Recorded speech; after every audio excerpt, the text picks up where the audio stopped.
எல்லோருக்கும் வணக்கம். என் பேர் சண்முகப்பிரியா. செய்தி மலர் யூடியூப் சேனல் வாசகர்களுக்கு பார்ப்பதில் ரொம்ப மற்றற்ற மகிழ்ச்சி. இன்றைக்கி நான் என்ன பேச போகிறேன் அப்படின்னா, தசமகா வித்யாவை பற்றி பேச போகிறேன். தசமகா வித்யா அப்படின்னா, தசன்னா 10ன்னு அர்த்தம். 10 வித்தைகளில் கூடிய தெய்வங்களை பற்றி தான் நம்ம பார்க்க போகிறோம். அம்பாள் 10 ரூபங்கள் எடுத்தாங்க அப்படின்னு நம்ம சொல்கிறோம். அந்த 10 ரூபங்கள் ஒவ்வொரு வித்தைக்கும் அவங்க பொறுப்பை ஏற்கிறாங்க. இவங்க எல்லாமே பார்த்திங்கன்னா நம்மளுடைய நம்ம உடம்பே ஸ்ரீ சக்கரத்தோடைய பிரதிபிம்பமாக சொல்லப்படுது. ஸோ அவங்க அந்தந்த நம்மள உடலில் எந்தெந்த இடத்துல அவங்க இருந்து நம்மளுக்கு அவங்க பலன்களை நம்மளுக்கு கொடுக்குறாங்க. நம்ம இப்போ சக்தி இல்லை அப்படின்னா நம்மளால் எந்திரிச்சு நடக்கக்கூட முடியாது. ஸோ அப்போ சக்திங்கிறது என்ன? நம்மளுடைய ஆற்றல், எனர்ஜி, இதை தான் நம்ம சக்தின்னு நம்ம சொல்கிறோம். ஸோ இந்த சக்திங்கிறது நம்ம உடம்புக்கு ரொம்ப முக்கியமான ஒரு விஷயம். இது எப்படி இந்த தசமகா வித்யை அப்படிங்கிறது எப்படி உருவானாங்க அப்படிங்கிறத பற்றி இப்போ நம்ம சொல்ல போகிறோம். யூஸ்வலாக இந்த கதை எல்லாருக்கும் தெரிஞ்ச கதை தான். தக்ஷன் யாகம் வளர்க்கும் போது சிவபெருமானை அழைச்சிருக்க மாட்டார் யாகத்துக்கு.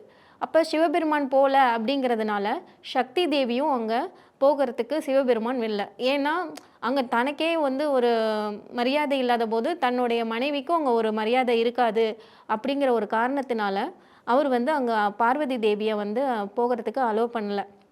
ஸோ இந்த மாதிரி இருக்கும்போது அவங்க ரிக்வெஸ்ட்டாக நிறைய டைம் சிவபெருமான்கிட்ட கேட்குறாங்க. பட் சிவபெருமான் என்ன சொல்கிறாரு, வேண்டாம் அப்படிங்கிறாங்க.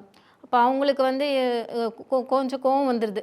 நான் கேட்டுகிட்டே இருக்கேன், நீங்கள் என்ன போக வேண்டாம்னு சொல்கிறீங்க அப்படின்னு சொல்லும்போது அவங்களும் அறியாமல் அவங்க 10 அவதாரங்களை எடுக்கிறாங்க. அப்படி எடுக்கும் போது தான் இந்த தசமகா வித்யை உருவாக்குறாங்க.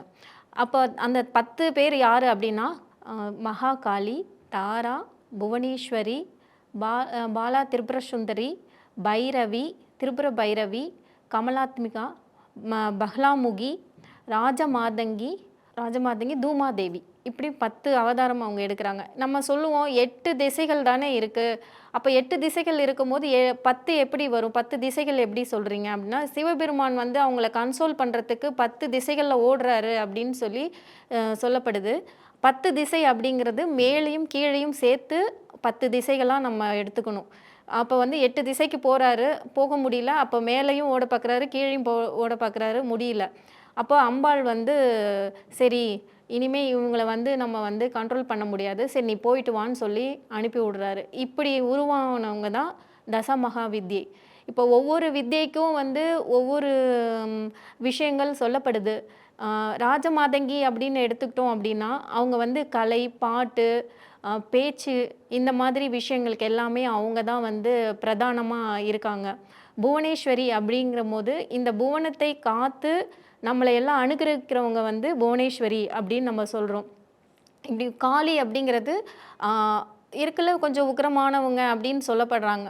இருந்தாலுமே அவங்க ரொம்ப கருணையின் வடிவம் தான் காளி அப்படின்னு சொல்லப்படுது. ஏன்னா அவங்க காலம் அப்படிங்கிற ஒரு விஷயத்த அவங்களுடைய கண்ட்ரோலில் அவங்க வச்சுருக்காங்க. காலம் அப்படிங்கும் போது என்ன அப்படின்னா, அவங்க காலத்துக்கும் அப்பாற்பட்டவர்களாக இருந்தாலும் அந்த காலத்துக்கு அவங்களும் கட்டுப்பட்டவர்களாக இருக்காங்க. ஏன்னா இப்போ நம்ம உதாரணம் சொல்கிறோம், ஓடுறோம், ஒடியாடுறோம், எல்லாம் பண்ணுறோம். பட் ஆனால் என்ன அப்படின்னா, ஒரு காலகட்டத்தில் காலம் செல்ல செல்ல செல்ல நம்ம என்ன சொல்கிறோம், நம்ம காலம் சென்றவர்கள் அப்படின்னு நம்மளை ஒரு லிஸ்ட்டில் வச்சிடுறாங்க. ஆனால் அதெல்லாம் தாண்டி அவங்க காலத்துக்கும் அப்பாற்பட்டவர்களாக இருக்காங்க அப்படின்னு நம்ம சொல்லப்படுது. அவங்க முக்திக்கு அவங்களுடைய கருணை இல்லை அப்படின்னா முக்தி நமக்கு கிடைக்காது. ஏன்னா என்னதான் அவங்களோட ரூபம் ரொம்ப பார்க்குறதுக்கு அதிபயங்கரமாக இருந்தாலும் அவங்க கருணையின் வடிவத்தோடு தான் அவங்க இருக்காங்க.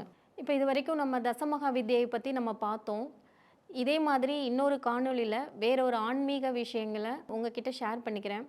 அதுவரை உங்களிடமிருந்து விடைபெறுவது உங்கள் சண்முகப்பிரியா. நன்றி, வணக்கம்.